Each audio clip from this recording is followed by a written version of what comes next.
Salam perjuangan, salam perubahan di Air Kuning. Saya Bawani KS, calon anda, calon suara seluruh rakyat Malaysia.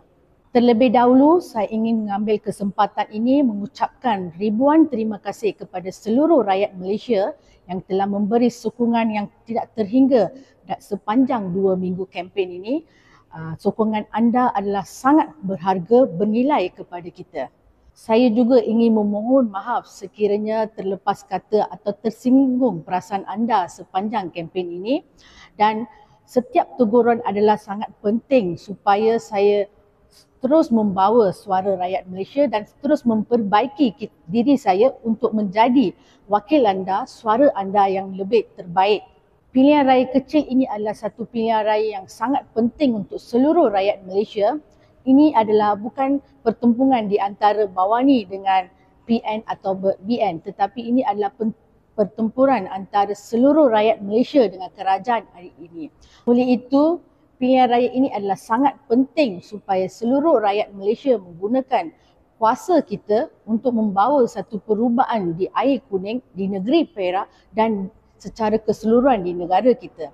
Saya menyuruh kepada seluruh pengundi-pengundi di Air Kuning untuk menyokong saya untuk membawa suara seluruh rakyat Air Kuning atas ketiga sebab. Kenapa anda perlu sokong saya, Bawani KS, calon suara anda, calon kuasa ketiga? Pertama, kita harus memberi satu pengajaran kepada kerajaan hari ini yang telah terlepas daripada ala tuju sebenar.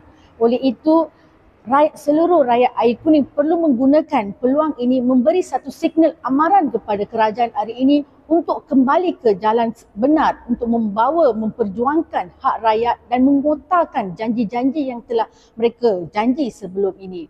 Kedua, rakyat Air Kuning harus menggunakan peluang ini untuk menunjukkan kuasa rakyat supaya kerajaan mendengar keluhan, rintihan dan kemarahan rakyat negara kita untuk membawa satu politik yang benar, politik yang menjurus kepada kuasa rakyat.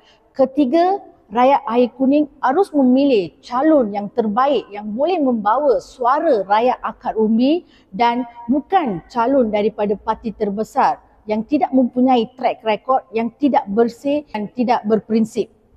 Saya, Bawani KS, calon PSM, calon nombor 3, calon kuasa ketiga. Ayo rakyat Air Kuning, undilah untuk perubahan.